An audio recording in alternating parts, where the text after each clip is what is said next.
दुनिया ने ये देखा कि जिस मंच से संचालन हो रहा था वहां पे भारत की और भारत के शब्दों की अहमियत कितनी ज्यादा थी। भारत की बढ़ती शक्ति ही दुनिया उसकी मुरीद नहीं हो रही है, बल्कि भारत के पकवान भी, क्योंकि अब हम बात भारत के स्वाद की करने वाले हैं। क्योंकि भारत के पकवान भी आज Biden, Sunak, Albanese, Fumio Kishida, Giorgia Meloni जैसे नेताओं के बीच चर्चा का विषय बने रहे। मिलेट से बने स्पेशल थाली, गुलाब जामुन, रसमलाई, जलेबी, G20 के गाला डिनर की ही पूरी दुनिया में चर्चा हो रही है और उस थाली को हम आपके सामने ला रहे हैं।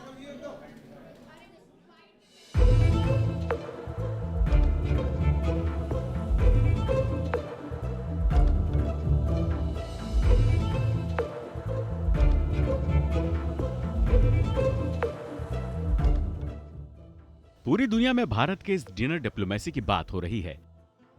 जो Biden, Rishi Sunak, Olaf Scholz, Mohammed bin Zayed, Mohammed bin Salman, Tayyip Erdogan, Giorgia Meloni, Anthony Albanese जैसे दुनिया के बड़े बड़े नेताओं ने शुद्ध शाकाहारी भारतीय व्यंजनों का स्वाद चखा।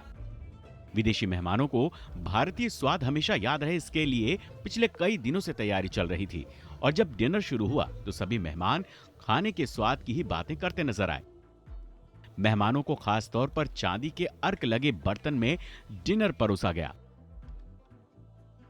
राष्ट्रपति द्रौपदी मुर्मू के इस डिनर प्रोग्राम में भारत के उस संकल्प की झलक भी शामिल थी जो दुनिया से भुखमरी खत्म करने की मुहिम के तौर पर शुरू हुई है। विदेशी मेहमानों के इस डिनर में रागी, ज्वार और बाजरा से बने आइटम को प्रमुख तौर पर रखा गया था। भारत की पहल पर संयुक्त राष्ट्र ने वर्ष 2023 को इंटरनेशनल ईयर ऑफ मिलेट घोषित किया है। बाजरा, ज्वार, कांगनी, रागी जैसी फसल को मिलेट यानी मोटा अनाज कहते हैं। ये पौष्टिक अनाज होते हैं। फाइबर, खनिज और दूसरे जरूरी पोषक तत्वों से भरपूर होते हैं। रागी के लड्डू और जौ की खीर, बाजरा से बने डेजर्ट का भी स्वाद विदेशी मेहमानों ने लिया। मिलेट से बने डिशेस के अलावा G20 के मेहमानों ने भारत के रीजनल टेस्ट का भी स्वाद लिया।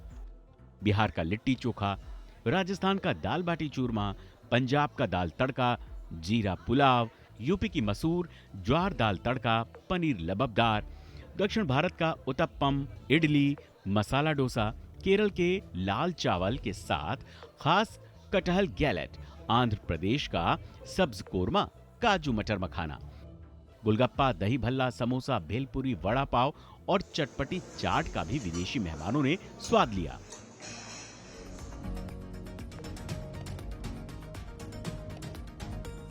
पेय पदार्थों में कश्मीरी कहवा था, फिल्टर कॉफी थी, दार्जिलिंग चाय और पान के स्वाद वाला चॉकलेट भी राष्ट्रपति के विशेष मेहमानों का स्वाद बढ़ा रहे थे।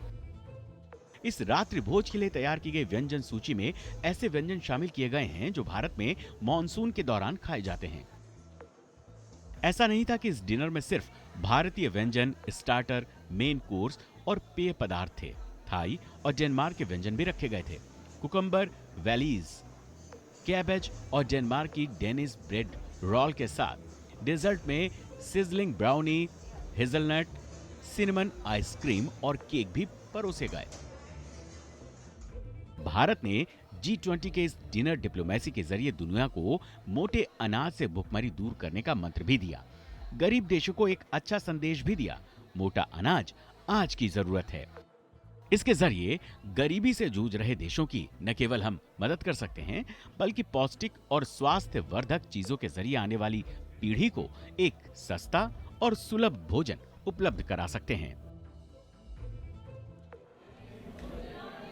जो तस्वीरें देख रहे थे दरअसल वो भारत के जायके को तो सामने रखा ही जा रहा है, लेकिन इस जायके में खासियत ये भी है कि 500 अलग अलग तरह के व्यंजन हैं। 180 मेहमानों को ये खाना खिलाने के लिए लगभग 2500 स्टाफ इसमें लगे हैं। और उस स्वाद के जरिए, क्योंकि थोड़ी देर पहले हमने ही आपको बताया था, एक बार फिर से हम आपको दोहरा रहे हैं कि पेट के जरिए जो है ना दिल का रिश्ता अच्छा बनता है। और भारत तो अपने अतिथि को हमेशा भगवान मानता है। हमने यही परंपरा को हमेशा निभाया है। हमने वैसे भी इस थीम में भी देखा है कि वसुधैव कुटुंबकम की नीति के साथ भारत आगे बढ़ रहा है।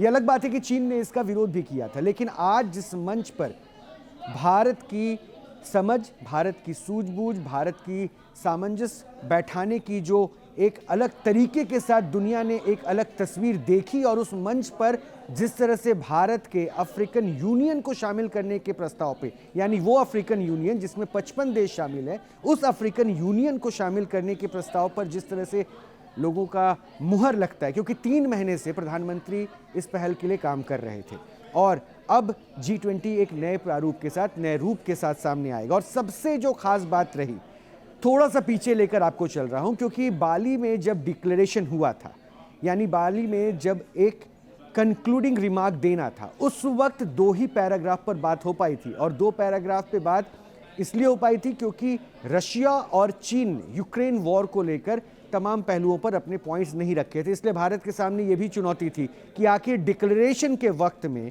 क्या भारत उस मंच को तैयार कर पाएगा जहां पे जितने भी चेहरे हैं वो दिल्ली डिक्लेरेशन में एक साथ आएंगे, क्योंकि G20 वो मंच है जिसमें सहयोग की बात होती है, जिसमें सबको साथ लेकर चलने की बात होती है। और यहाँ पर जिन जिन मुद्दों पर भारत ने पॉइंट रखा, जिन पे फोकस किया, जिन मुद्दों पे उन्होंने चाहा कि दुनिया के ये बड़े देश जो लगभग 85% जनसंख्या को रिप्रेजेंट करते हैं, इकोनॉमी को रिप्रेजेंट करते हैं, इनका रिप्रेजेंटेशन इतना बड़ा है, वो मुल्क कम से कम सामने आए और भारत की उन बिंदुओं पर चर्चा करें, जिसमें एक बड़ी चुनौती जो इंसान के लिए वो है जलवायु परिवर्तन की समस्या से किस तरह से दुनिया को जीरो एमिशन की तरफ बढ़ना है, इस पर भी फोकस किया गया।